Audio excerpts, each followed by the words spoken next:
have to see here because I'm going to split the time between these two. I want to read you a poem. I want to read you my son's favorite poem. And I found out it was his favorite poem after the book came out, and there were a few little newspapers that interviewed him, and I read in the Rocky Mountain News that this was his favorite poem.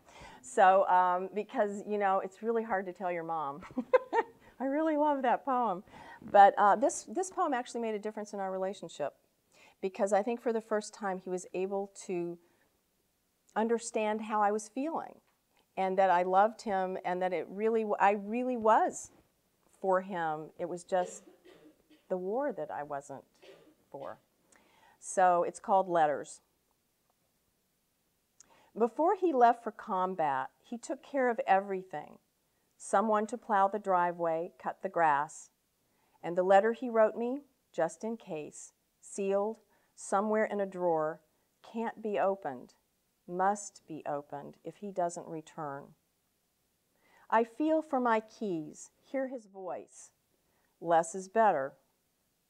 Late for work, still I linger at the window of the Century Florist, a bowl of peonies, my face among the tulips. Last Mother's Day, when he was incommunicado, nothing came. 3 days later, a message in my box, a package. The mailroom closed. I went out into the lobby, banged my fist against the desk. When they gave it to me, I clutched it to my chest, sobbing like an animal. I spoke to no one, did not apologize. I didn't care about the gift. It was the note I wanted, the salt from his hand, the words.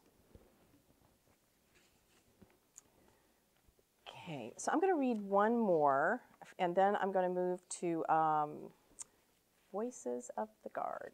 Let me just see here. This poem is called Collisions, and I'm so envious of all of you living out here in this beautiful place, this beautiful space. I live in this little, really crunched up world, but we do have some beautiful places where we can go, besides Central Park, some of our museums and the planetarium, and there are just some places you can find real gardens within the city.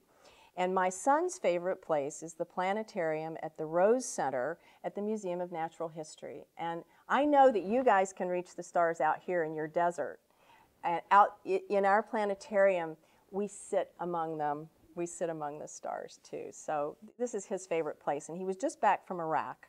And the first place he wanted to go when he came to see me in New York was the Rose Center. So this is actually after he went back to Iraq. I would go to the Rose Center by myself and sit there and think about him, just a way to be with him in a strange way. So this is called Collisions to My Son in Iraq. There's a new space show at the Rose Center.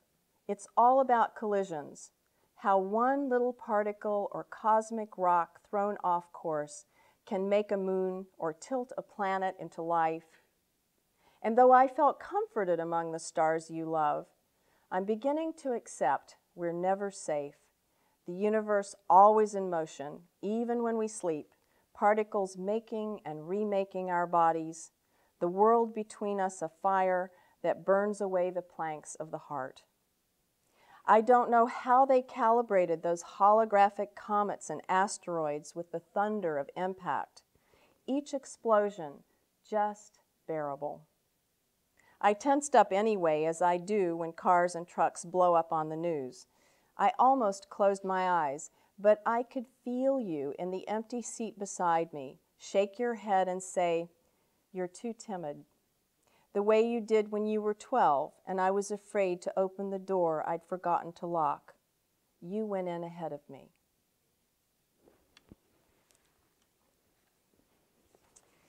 So, Voices of the Guard. This book, how many of you are writers? How many of you actually write? Great, great. Okay, but you do it like this. You gotta go up like this. Believe me, you really have to do that. These poems were written, I wrote these poems from my own experiences, from my own feelings. in solitary. I shared them with my writing friends, but that's how these poems were written. That's how I work.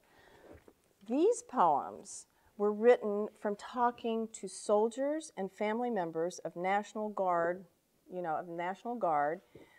and I can't even put it into words how humbling it was, how unarmored these people were. These soldiers told me things that my son would never be able to tell me, no matter what happened.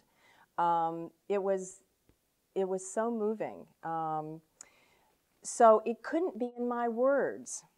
It was a completely different process. I had to take their words, and from the questions I asked, they were speaking in poetry. And when I tried to write a poem from it, it sounded wrong.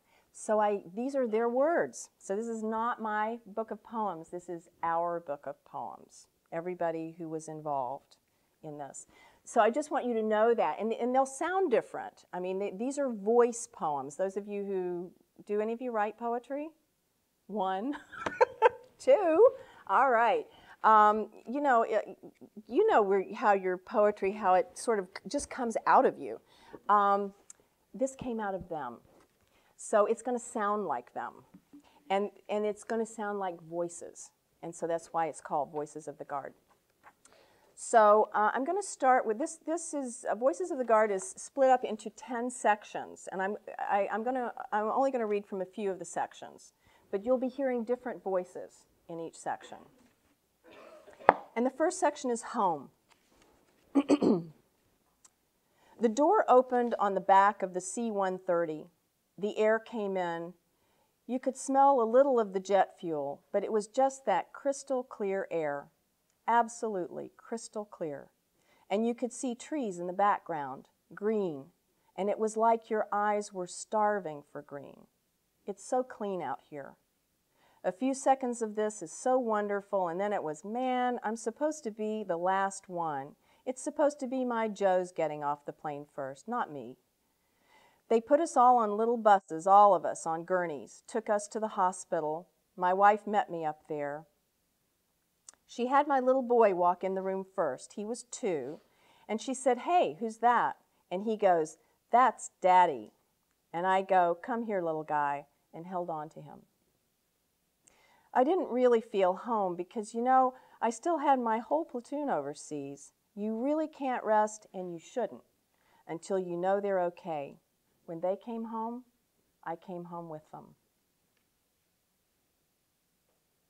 The first thing I wanted to do was go get Mexican food. That's actually one of the things I thought about long and hard. There's a place called El Sol de Mexico in Corvallis. Did I dream about fajitas in Iraq? Yes, I did. And he said that many times. Yes, I did, the fajitas. I didn't dream a lot when I was there. I guess part of that is repression. A lot of the dreams were more or less nightmares. I'd wake up knowing I'd had bad dreams, but I tried not to think about them. My main highlights, my girlfriend, and you guessed it, food. Yes, I did have nightmares. Okay. I'd wake up in the night kicking around or punching the wall. They were directly related to one particular fight, the one where I actually got wounded.